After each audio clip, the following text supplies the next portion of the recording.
Hello guys, आज चाहिँ म धेरै समयको बादमा गाउँ आएपछि चाहिँ भिडियो गर्न पाएको थिएन। अनि आज चाहिँ मलाई भिडियो गर्न मन लाग्यो। अनि म चाहिँ यहाँनिर हाम्रो करेसाबारीमा आएको थिएँ। यहाँ चाहिँ धेरै तरकारीहरू लगाउनु भएको रहेछ। अनि हेरौँ है त के रहेछ। सागहरू पनि रहेछ, यस्तो सागहरू, सागसब्जीहरू धेरै लगाउनु भएको रहेछ। अनि यहाँ चाहिँ यस्तो तिते करेलाहरू पनि टन्नै फलेको रहेछ कि।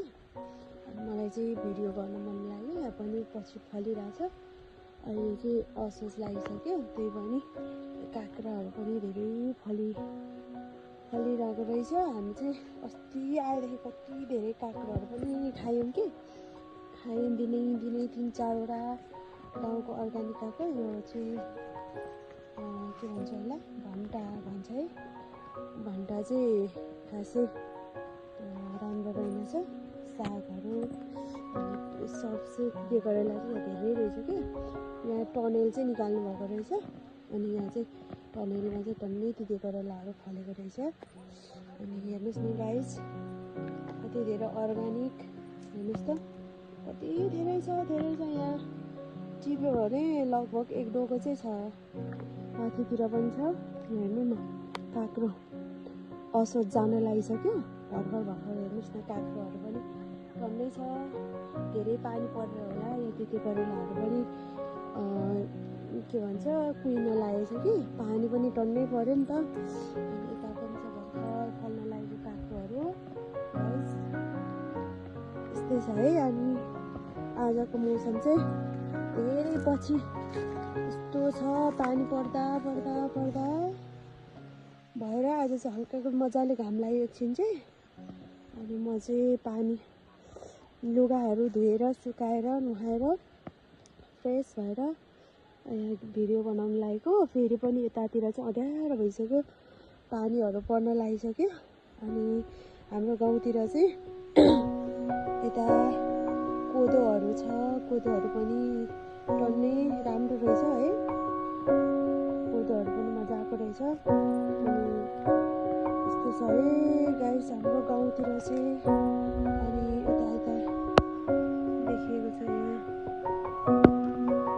यस्तो छ यताको मौसमहरू चाहिँ। यस्तै छ गाउँघर हाम्रो, रमाइलो छ। त्यो भिडियोमा भन्दा पनि प्रत्यक्ष आँखाले हेर्दाखेरि चाहिँ कति रमाइलो लाग्ने कि। त्यही भएर भिडियो पनि मलाई खासै बनाउनु मन लागिरहेको थिएन, त्यतिकै रमाइलो लागिरहेको थियो। अब फेरि गाउँ छोडेर जाँदाखेरि चाहिँ यादहरू आउने हुन्छ नि। त्यही भएर मेमोरीको लागि मैले भिडियो गरेको।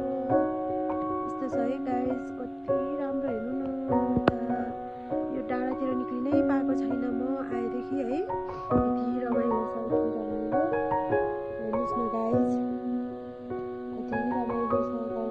हरियाली, त्यहाँमाथि यो आकाशहरू पनि कति राम्रो छ कि। यस्तो छ है गाइस। अनि अब चाहिँ यहाँ आइसकेपछि सब्जीहरू देखेपछि त्यत्तिकै जाने कुरा भएन। म चाहिँ सागहरू टिपेर लग्नु पर्यो भनेर यहाँनिर साग टिप्न लागेँ। सागमा चाहिँ अलिक के भन्छ, यो दसैँ लागेर होला झारहरू पनि रहेछ। झार खानु पाएको छैन। पानी पनि परिरहेको थियो, दिनै पानी झरी भएर सागहरू पनि झार भएछ है। अब घाम लाग्न लागेको छ। अब चाहिँ सागहरूको सबै झारहरू निकालिनु पर्छ। अनि यहाँ चाहिँ बाजेले यसरी के भन्छ यसलाई, सिमीहरू पनि रोप्नु भएको रहेछ। सिमीहरू चाहिँ यतातिर चाहिँ अलिक ठुल्ठुलो रहेछ जस्तो होला। अनि यो चाहिँ भर्खर उम्रिँदै रहेछ। यस्तो छ है गाइस। अब म चाहिँ साग टिप्छु। अनि साग टिपेर लग्छु। अनि करेलाहरू पनि टिप्छु होला। साथमा चाहिँ यहाँ आएपछि सागहरू पनि सबै टिपेर ल्याइदिनु हुन्थ्यो कि घरमा। अनि म चाहिँ आएकै थिएन। यस्तो रहेछ।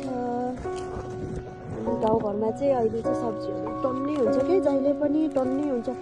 अब सागहरू भयो, इस्कुस करेलाहरू भयो है। यो के भन्छ यसलाई पनि करेला भन्छ नि होइन।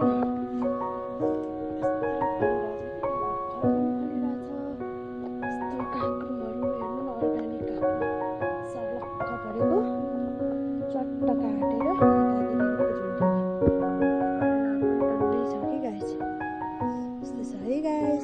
टिपेपछि लास्टमा देखाउँछु। म चाहिँ साग टिप्ने लागेँ त्यो गाइस। यो चाहिँ धेरै झार भएर कि किरा लाग्नु लागेको छ सागहरू चाहिँ।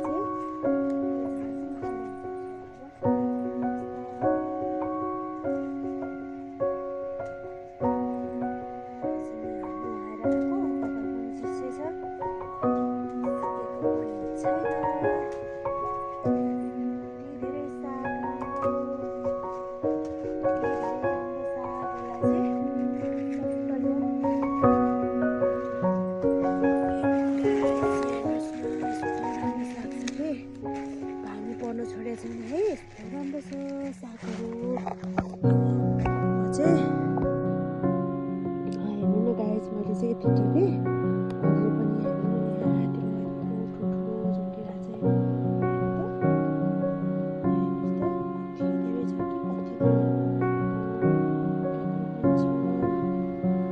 कति धेरै छ यहाँतिर साग हेर्नु न, फेरि पछि छर्नुभएको रहेछ साग चाहिँ।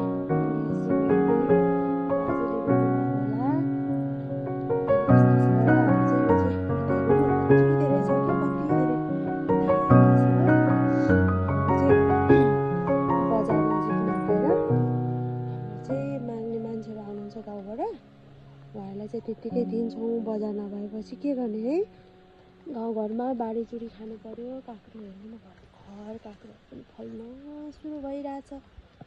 ठुल्ठुलो अस्ति हामी कति धेरै खाएँ, दिनमा 2-3वटा खाएको खाएँ है। अनि सागहरू पनि यस्तो छ, अहिले चाहिँ सबै पानी धेरै परेर अनि झारहरू पनि टन्नै आएछ कि। अब यसलाई चाहिँ म यहाँ साग राखेको छु। अनि कति साग थप्छु अनि लगेर जान्छु है गाइस। म चाहिँ सब्जीहरू लिएर घरतिर जानु पर्यो। घाम पनि कति लागेछ आज चाहिँ। नुहाइ धुवाइ गरेर उता आएको। हेर्नुहोस् न गाइस, हाम्रो यस्तो छ।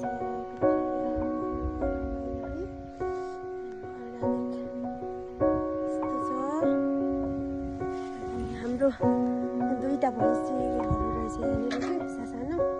अनि हाम्रो बाजेले चाहिँ बिहानदेखि 2टा भैँसीलाई घाँस काटेको गर्नुहुन्छ कि। अनि नकाट्नु भन्दा पनि काटे गर्नुहुन्छ। यहाँ घाँस काटेर अस्तिदेखि उहिएर घाँस पनि यस्तो भइरहेछ।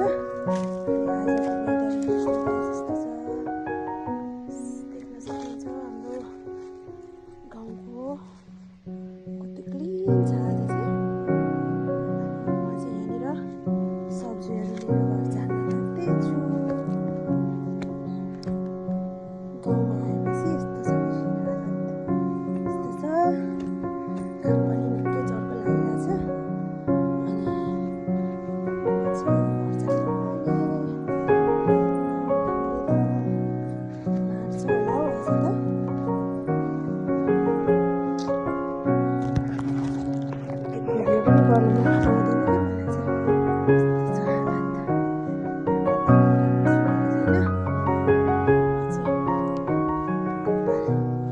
सुकेपछि बाँध्छु भनेर त्यत्तिकै राखिरहेको छु।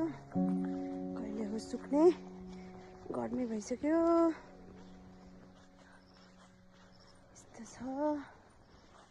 अहिले उठाइदिए कति धेरै घाम, भगवान्।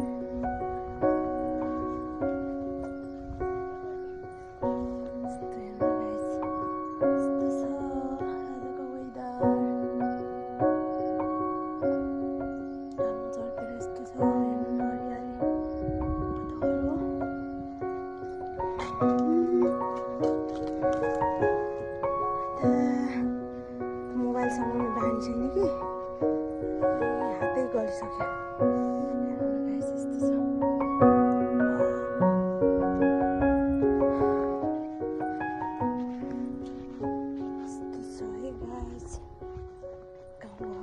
अब लड्यो किन आउनु भएको?